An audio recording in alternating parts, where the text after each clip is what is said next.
열왕기상 21장, 22장 성경 본문을 통해 인생이란 무엇인가 라는 제목으로 하나님의 말씀을 증거하겠습니다. 여러분, 인생이란 뭘까요? 인생이란 심는 대로 거두는 것입니다. 여러분, 콩 심은 데 콩 나고 팥 심은 데 팥 난다는 그런 속담을 들어보신 적 있죠? 콩을 심었는데 팥이 나올 수가 없어요. 팥을 심었는데 콩이 나올 수가 없습니다. 반드시 콩을 심었으면 콩이 나오고 팥을 심었으면 팥이 나오게 됩니다. 이것을 자연의 법칙, 생물학적 법칙이라고 하는데 영적인 법칙도 똑같습니다. 우리 화면을 한번 볼까요? 말씀을 좀 넘겨주세요. 갈라디아서 6장에서 사도 바울이 말합니다. 갈라디아서 6장 7절 말씀 같이 읽겠습니다. 자기를 속이지 마십시오. 하나님은 조롱을 받으실 분이 아니십니다. 사람은 무엇을 심든지 심은 대로 거둘 것입니다. 무엇을 심든지 심은 대로 거둘 것이다 라는 겁니다. 콩을 심어놓고 막 기도를 열심히 해서 하나님 팥이 나게 해주세요 라고 하면 자신을 속이는 것이 됩니다. 또는 아무것도 심어놓지 않고 무엇인가가 열리기를 바란다면 하나님을 조롱하는 것이 된다는 의미입니다.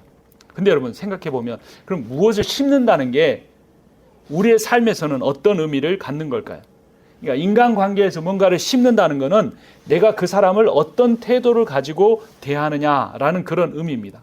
그러니까 심는 대로 거둔다는 말은 내가 그 사람에게, 어떤 사람에게 행한 대로 그 사람도 나에게 행할 것이라는 의미입니다. 다음 말씀 한번 같이 읽어볼까요? 마태복음 7장 12절입니다. 그러므로 무엇이든지 남에게 대접을 받고자 하는 대로 너희도 남을 대접하라. 이것이 율법이요 선지자니라. 율법과 선지자는 구약 성경을 의미합니다. 그러니까 구약 성경을 한 문장으로 요약한다면 내가 다른 사람을 대접하는 그대로 다른 사람도 나를 대접할 것이다.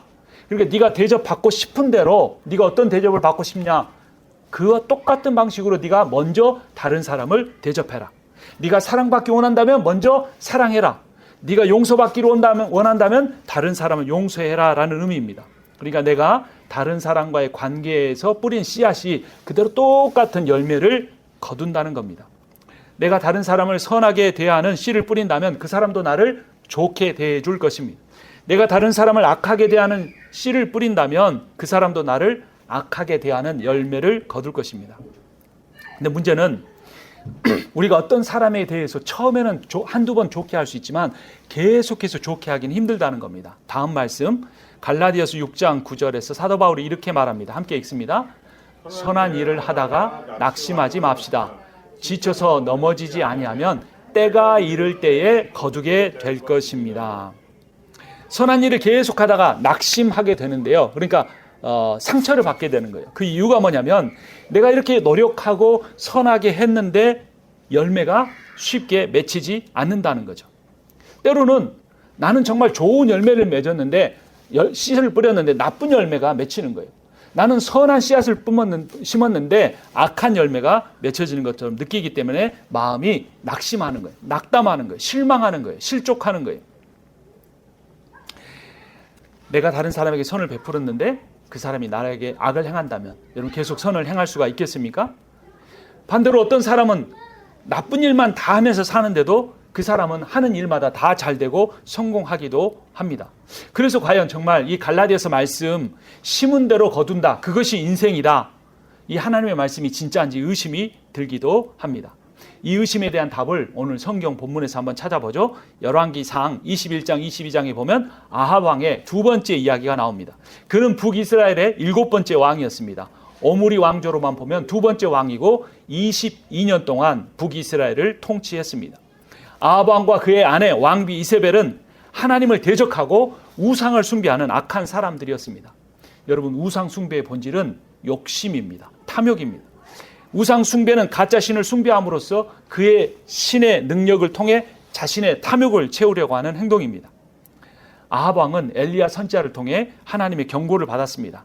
3년 반 동안 비가 내리지 않을 것이다. 그리고 기근이 있는 3년 반 만에 또 하나님께서 엘리야의 기도를 통해 다시 비가 내리게 하셨습니다. 하지만 아합 왕은 끝까지 하나님께 굴복하지 않고 우상 숭배를 계속했습니다. 그는 마음 한구석에서는 하나님의 존재를 믿고 두려워했어요. 내가 이렇게 살면 안 되는데, 이러다가 뭔가 큰일이 날 수 있을 텐데 라고 두려워하면서도 자신의 탐욕과 물욕을 버리지를 못했습니다. 아합 왕은 자신의 궁전 근처에 있는 나봇의 포도원을 탐냈습니다. 그는 나봇에게 내가 돈을 후하게 줄 테니까 포도원을 내게 달라라고 제안했습니다. 하지만 나봇은 거절했습니다.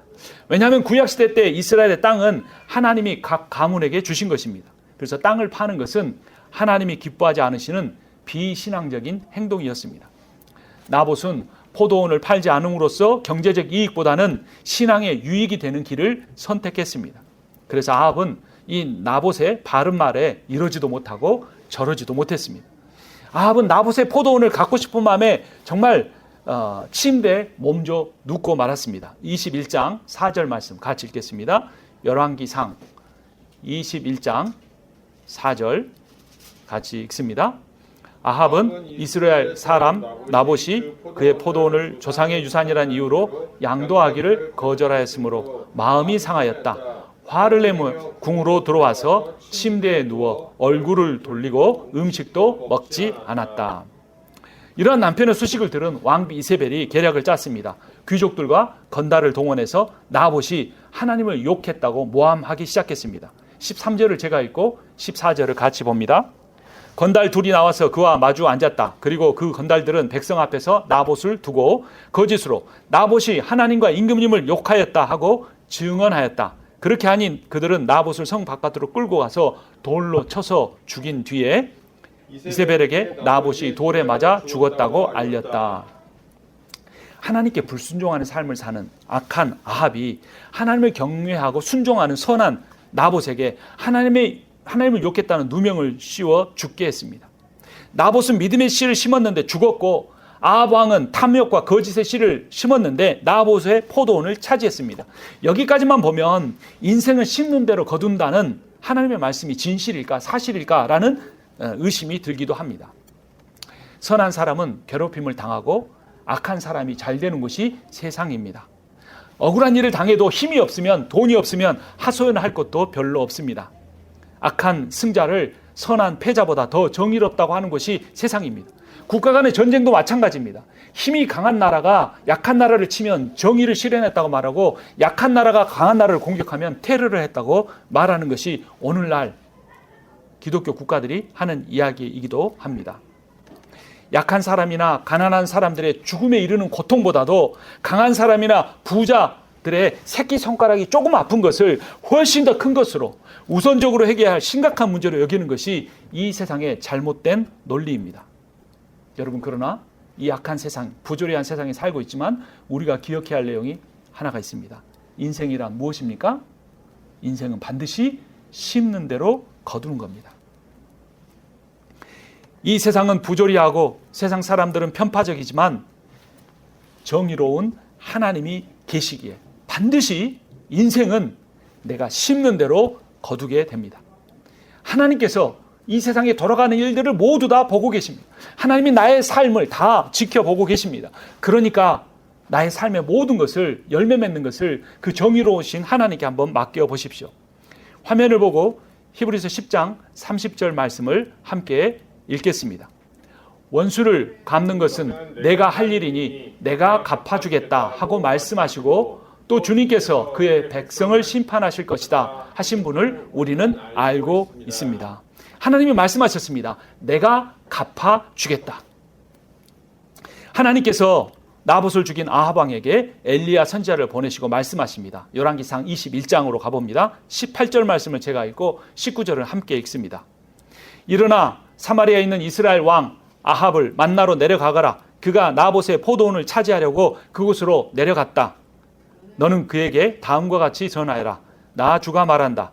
내가 살인을 하고 또 재산을 빼앗기까지 하였느냐? 나 주가 말한다. 개들이 나봇의 피를 핥은 바로 그곳에서 그 개들이 너의 피도 핥을 것이다. 무죄한 나봇의 피를 흘리게 한 아합이 동일하게 피를 흘리고 죽게 될 것이라는 무시무시한 예언이었습니다. 심은 대로 거두리라는 하나님의 말씀이 반드시 이루어진다는 예언이었습니다. 화면을 보며 갈라디아서 6장 8절의 말씀을 함께 읽습니다. 자기 육체에다 심는 사람은 육체에서 썩을 것을 거두고 성령에다 심는 사람은 성령에게서 영생을 거둘 것입니다. 여러분, 인생이란 무엇입니까? 반드시 심는 대로 거둡니다. 여러분, 지금의 삶에서 내 육체에다 썩을 것을 심고 있는지 성령에다가 심고 있는지 우리의 삶을 잘 지켜보아야 합니다. 육체에다 심는다는 말은 육체적 욕망을 따라 산다는 겁니다. 그 사람은 썩어서 없어질 것만 잔뜩 거두게 됩니다. 성령에다 심는다는 말은 내 삶을 성령의 인도하심을 따라 산다는 겁니다. 비록 지금 열매가 없지만, 지금 염려가 되지만, 힘들지만, 고단하지만 내가 기도함으로써 성령의 인도하심을 받으려고 애쓰고 몸부림치는 삶을 사는 사람, 그 사람이 하나님의 축복을 받고 하나님이 주시는 영원한 생명과 기쁨과 평안을 누리게 될 것입니다. 우리는 육체의 욕망을 좇고 있습니까? 아니면 성령의 인도를 따라가고 있습니까? 육체의 욕망을 쫓는 사람은 반드시 망합니다. 이스라엘 왕 아합은 나봇의 포도원을 차지했지만, 그래서 모든 것을 다 가진 듯 했지만 그는 여전히 만족하지 못합니다. 그리고 시리아와 전쟁을 벌입니다. 그는 나봇의 포도원에 만족하지 못하고 전에 시리아에게 빼앗겼던 길앗 라못 땅을 찾기를 원합니다. 그래서 이웃 나라인 유다의 여호사밧 왕에게 전쟁에 참여해달라고 꼬드깁니다. 그런데 이 아합은 시리아 사람들이 전쟁이 일어나면 자신을 죽이려고 한다는 사실을 잘 알고 있었습니다. 그래서 여호사밧 왕에게는 왕복을 입히고 자신에게는 일반 병사의 옷을 입게 합니다. 22장 30절 말씀 우리 함께 읽겠습니다. 이스라엘의 아합 왕은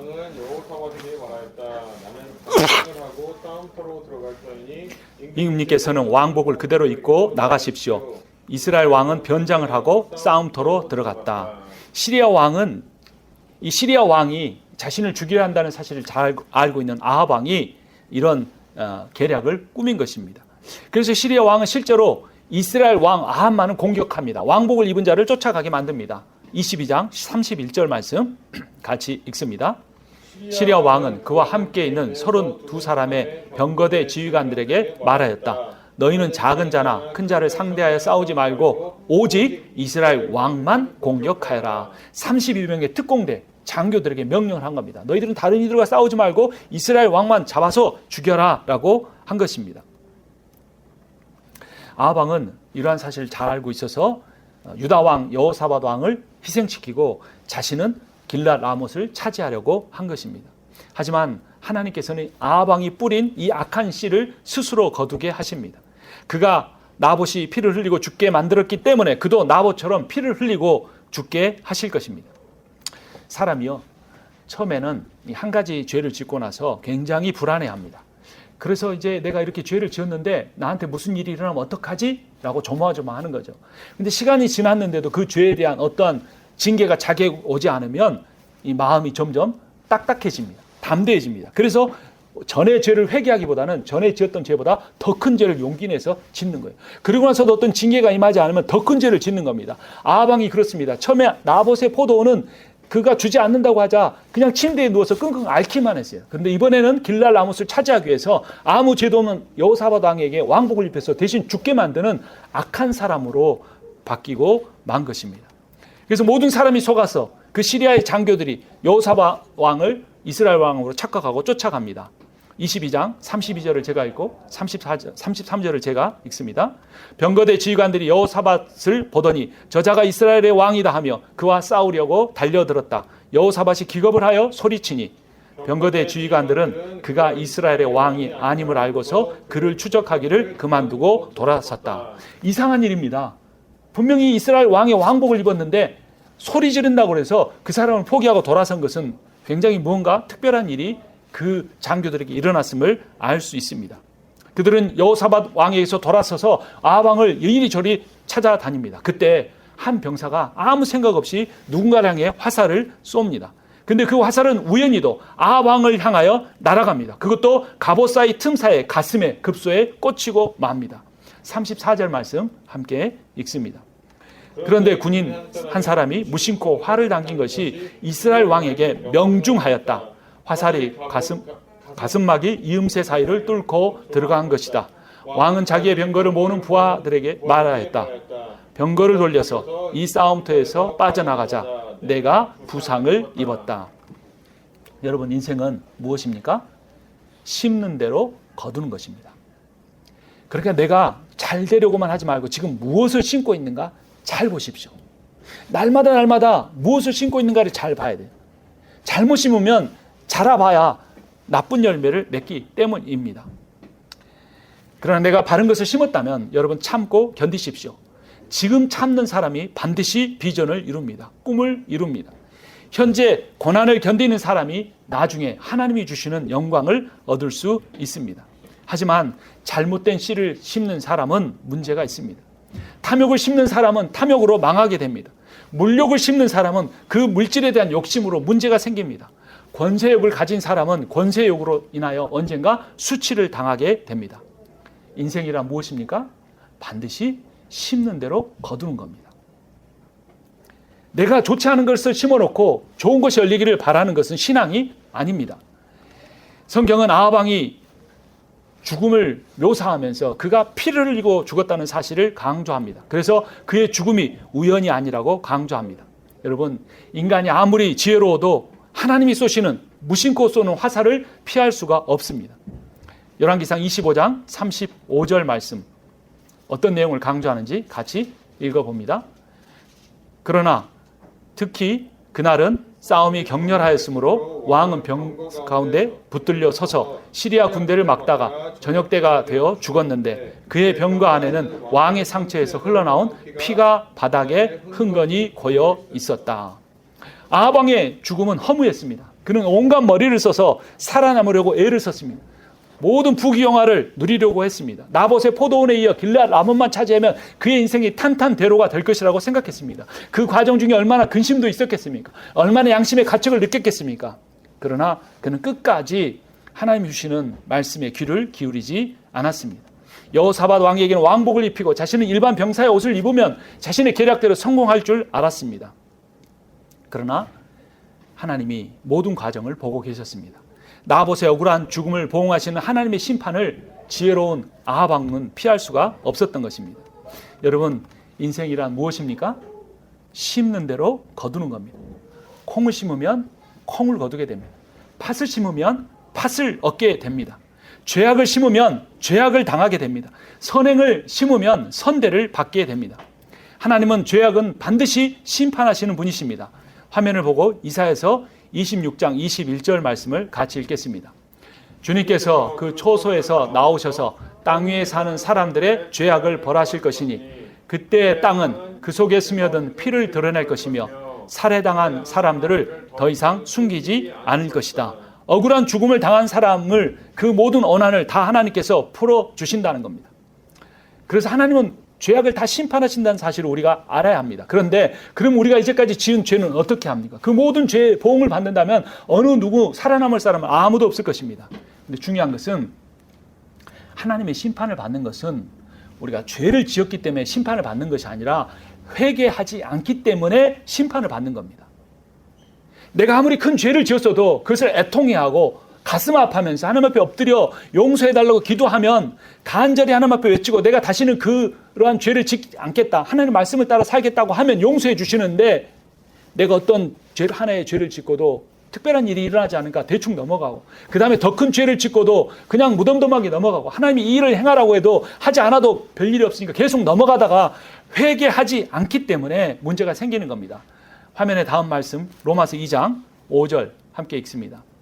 그대는 완고하여 회개할 마음이 없으니 하나님의 공정한 심판이 나타날 진노의 날에 자기가 받을 진노를 스스로 쌓아 올리고 있는 겁니다. 그러니까 내가 나쁜 일을 했는데도 하나님의 말씀에 순종하지 않았는데도 아무 일이 없으면 그게 무슨 일이에요? 좋은 것이 아니라 진노를 조금씩 쌓고 있는 겁니다. 모아놓고 있는 겁니다. 차라리 내가 징계가 오면 반짝 정신 차려서 안 되겠구나 하고 정신을 차리고 새로운 길을 갈 텐데 문제가 생기지 않으니까 회개할 마음도 갖지 않는 겁니다. 지금이라도 잘못 뿌려놓은 씨가 있으면 거두어 드리면 됩니다. 아무리 큰 잘못이라도 회개하면 됩니다. 왜냐하면 기독교는 은혜의 종교이기 때문입니다. 회개한 사람은 어떠한 큰 죄라도 용서를 받습니다. 우리의 죄의 깊이와 넓이보다 하나님의 은혜의 넓이와 깊이가 훨씬 더 크고 광대하기 때문입니다. 그런데 문제는 회개하지 않는다는 겁니다. 회개하는 척하지만, 입술로는 하지만 마음으로 하지 않는다는 겁니다. 진심으로, 전심으로 회개하지 않는다는 겁니다. 근데 진실한 회개에는 특징이 있습니다. 그 뭐냐면 그 내 회개를 통해 내 잘못한 것에 대한 징계를 받아들인다는 겁니다. 하나님께서는 회개한 사람은 용서하시지만 그 사람이 지은 죄에 대해서는 일단 징계하신 뒤에 회복을 시켜주시고 복을 주십니다. 화면에 시편 99편 8절 말씀 함께 읽겠습니다. 주 우리 하나님 주님께서 그들에게 응답해 주셨습니다. 그들이 한 대로 갚기는 하셨지만 주님은 또한 그들을 용서해 주신 하나님이십니다. 바꿔서 말하면 용서해 주시지만 그들이 행한 잘못에 대해서 갚기는 하신다는 겁니다. 근데 갚는 걸로 끝나는 거 아니라 징계를 받고 힘들어하지만, 고통을 받지만 그 전보다 더 좋은 상태로 회복시켜 주십니다. 하나님의 은혜가 크시기 때문입니다. 하나님의 첫 번째 은혜는 뭐냐면 우리의 공로가 없이, 우리가 자격이 없음에도 불구하고 예수의 십자가 복음으로 우리의 모든 죄를 용서하시고 우리를 구원하신 겁니다. 하나님의 두 번째 은혜는 내가 회개하고 나면 이전에 받았던 축복보다, 이전에 받았던 은혜보다 훨씬 더 큰 은혜를, 사랑을, 복을 여러분들에게, 우리에게 베풀어 주신다는 것입니다. 히브리서 12장 6절과 8절 말씀 같이 읽겠습니다. 주님께서는 사랑하시는 사람을 징계하시고 받아들이시는 아들마다 채찍질 하신다. 모든 자녀가 받은 징계를 여러분이 받지 않는다고 하면 여러분은 사생아이지 참 자녀가 아닙니다. 사생아는 부모가 없는 자녀예요. 그럼 우리에겐 부모가 있습니다. 아버지가 있습니다. 그래서 그 아버지가 우리가 잘못하면 징계하시지만 그 징계는 우리를 사랑하신다는 증거입니다. 징계는 사랑입니다. 우리 인생이 감당하기 힘든, 내 힘과 노력으로는 이제 더 이상 견딜 수 없는 그런 어려움을 겪고 있다면 그것은 내가 하나님의 사랑을 받는 사람이라는 증거입니다. 가장 앞으로 큰 귀한 열매를 맺게 해주실 거라는 증거입니다. 내가 하나님의 사랑받는 자녀라는 증거입니다. 징계를 통해 자신의 잘못을 깨달아야 합니다. 그래야 다음부터는 잘못된 것을 심지 않게 됩니다. 그러면 우리 인생에 무엇을 심어야 할까요? 사람의 의를 심지 않고 예수 그리스도의 의를 심어야 합니다. 사람의 의는 상대적 의미입니다. 그래서 좋은 것을 심는다고 하면서 열심히 사는데 그것이 예수의 의가 아니고 인간의 의면 도덕적 의를 심습니다. 도덕적 의의 특징은 뭐냐면 나를 남과 비교하는 겁니다. 그래서 자기가 이렇게 잘 하나님 말씀대로 살고 깨끗하게 살려고 하면서 그렇게 살지 못한 사람을 비판하고 정죄하는 겁니다. 그러나 예수의 의는 그런 상대적인 의가 아니고 절대적 의입니다. 하나님 앞에 어떤 도덕적인 사람도, 윤리적인 사람도 그 예수의 의 앞에 서면 자기가 죄인이라는 사실을 깨닫게 됩니다. 그럼 나 같은 죄인을 용서하신 그 하나님의 크신 은혜를 받아들이고 나서 내 삶에서 만나는 나보다 연약한 사람, 나보다 덜 윤리적이고 덜 도덕적인 사람, 나보다 더 무능한 사람들을 내가 받아들이고 그들을 품고 그들을 내가 어떻게 하면 도와줄 수 있을까? 어떻게 해서 그들을 하나님 앞에 똑같은 은혜를 받으며 복을 받으며 살게 할까? 돕는 사람이 되는 것입니다. 그래서 예수의 의는 한마디로 말하면 사랑입니다. 연약한 사람에 대한 사랑, 가난한 사람에 대한 사랑, 병든 사람에 대한 사랑, 갇혀있는 사람에 대한 사랑, 우울증에 걸린 사람에 대한 사랑, 무능하고 이리 뛰고 저리 뛰고 자기가 어떤 존재인지도 모르고 교만한 그러한 사람들까지도 사랑할 수 있는 그 사랑, 그 사랑의 씨앗, 그 복음의 씨를 우리의 인생에, 우리의 삶에, 우리의 가정에, 우리의 직장에 뿌려야 합니다. 인생이란 무엇입니까? 심는 대로 거두는 겁니다. 여러분, 무엇을 거두고 싶으십니까? 하나님의 은혜를 받고 싶지 않습니까? 하나님의 축복을 받고 싶지 않습니까? 하나님이 주시는 놀라운 평안을 받고 싶지 않습니까? 그럼 우리가 그 씨앗을 뿌려야 하는 겁니다. 근데 문제는 우리는 그러한 씨앗이 우리에게 없다는 겁니다. 우리가 그런 씨앗이 없기 때문에 내가 뿌리려고 하면 자꾸 인간적인 노력의 씨앗밖에 뿌릴 수가 없고 그리고 나서 열매가 맺지 않으니까 지칠 수밖에 없는 겁니다. 우리가 하는 것이 아니라 예수께서 우리 인생에 씨앗을 뿌리게 해야 합니다. 그분께서 그 귀한 생명으로 사랑의 복음의 십자가의 씨앗을 우리에게 심어주시도록 우리를 마음을 열어놓아야 합니다. 그리고 그 예수의 영이 그 씨가 우리 안에서 자라나게 해서 우리를 예수 닮은 사람으로 열매를 맺게 해주시도록 우리는 그분을 향하여 은혜를 바라기만 하면 되는 겁니다. 간절히 기도하기만 하면 되는 겁니다. 그럼 하나님이 예수 그리스도를 통해, 성령을 통해 우리 인생에 씨앗을 뿌리고 그 씨앗이 우리 주변에까지 흘러가서 하나님 원하시는 열매를 맺게 해 주십니다. 그런데 중요한 것은, 안타까운 것은, 우리가 그렇게 성령을 통해, 예수를 통해 씨앗을 뿌렸음에도 불구하고 그 씨앗이 쉽게 잘 자라지 않는다는 겁니다. 열매가 쉽게 보이지 않는다는 겁니다. 내가 선행의 씨를 뿌렸는데도 그 사람에게서 변화의 열매가 없을 때 우리는 실망합니다. 내가 전도의 씨를 뿌렸는데 그 사람이 복음을 받아들이지 않을 때, 내가 이 정도까지 했는데 왜 열매가 맺지 않는다고, 더 오히려 전도하지 않았을 때보다 더 낙담하기가 쉽습니다.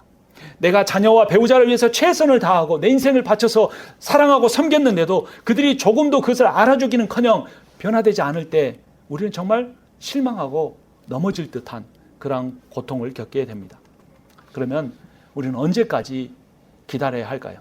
그 답은 성경에 나와 있습니다. 화면에 요한복음 12장 24절 말씀 함께 읽겠습니다. 내가 진정으로 너희에게 말한다. 밀알 하나가 땅에 떨어져서 죽지 않으면 한 알 그대로 있고 죽으면 열매를 맺는다. 죽어야 열매가 맺혀집니다. 심었는데도 잘 자라지 않는다고 실망하지 마십시오. 나무 묘목이 자라는데도 몇십 년이나 몇십 년이 걸립니다. 식물마다 자라서 꽃을 피우고 열매를 맺는 계절도 다 다릅니다. 사람의 변화나 소망이 이루어지는 것도 다 마찬가지입니다. 결국에 하나님이 기다리시는 그때는 뭐냐면 내가 죽는 겁니다. 내가 하는 것이 아니라 하나님이 하신다고 내 모든 힘을 빼는 겁니다. 내 생각과 내가 원하는 방식과 내가 정해놓은 그 때를 하나님 앞에 다 내려놓는 겁니다. 하나님께 맡기는 겁니다. 주님의 주권 앞에 엎드리는 겁니다. 그렇게 자신의 자아를 죽이는 데까지 나아가면 씨를 뿌리는 그러한 인생을, 눈물을 흘리며 씨를 뿌리는 사람이라고 말합니다. 시편 126편 5절과 6절을 같이 읽겠습니다. 눈물을 흘리며 씨를 뿌리는 자는 기쁨으로 거두리로다. 울며 씨를 뿌리러 나가는 자는 반드시 기쁨으로 그 곡식단을 가지고 돌아오리라. 반드시 하나님이 여러분의 인생에 열매를 맺게 해 주실 것입니다. 우리는 심고 물을 줄 뿐이지 오직 하나님께서 자라나게 하십니다. 그래서 주님만 바라보기 원합니다. 주님이 반드시 여러분의 인생에 열매를 맺게 해 주실 것입니다. 그것도 풍성한 열매를 맺게 해 주실 것입니다. 마지막으로 다시 한번 질문합니다. 인생은 무엇입니까? 인생은 심는 대로 거두는 것입니다. 무엇을 심을 것입니까? 그 질문보다 더 중요한 것은 누가 심을 것인가입니다. 예수께서 성령을 통해 내 인생에, 내 가정에 그분의 사랑의 복음의 씨앗을 뿌릴 수 있도록 허락해 주시기를 주님의 이름으로 바랍니다. 선한 일을 하되 선한 씨앗을 예수 그리스도를 통해 뿌리되 낙심하지 않고 끝까지 최선을 다하고 결국 마지막 때 주님이 주시는 귀한 열매를 맺는 여러분과 제가 되기를 주님의 이름으로 축원합니다. 기도하겠습니다. 하나님 아버지, 인생이 심는 대로 거두는 것임을 가르쳐 주시니 감사합니다. 우리가 눈물을 흘리며 씨를 뿌렸지만 그 열매가 보이지 않더라도 낙심하지 않기를 원합니다. 우리의 모든 것을 보고 계시는 그 하나님께 열매 맺는 때를 맡기고 열매 맺는 그 양도 맡기고 그 모든 것을 맡깁니다. 그러한 믿음으로 맡기고 계속해서 씨를 뿌리는 모든 인생에게 주님께서 열매 맺게 하여 주시옵소서. 예수님의 이름으로 기도합니다. 아멘. 이제는 우리 주 예수 그리스도의 은혜와 하나님 아버지의 크고도 놀라우신 사랑과 성령의 위로하시고 교통하시고 충만케 하시는 역사하심이 눈물을 흘리며 씨를 뿌리는 자에게 반드시 하나님이 열매 맺게 하신다는 사실을 믿고 따르겠다고 다짐하는 모든 이들 가운데 지금부터 영원토록 함께 있기를 축원하옵나이다. 아멘.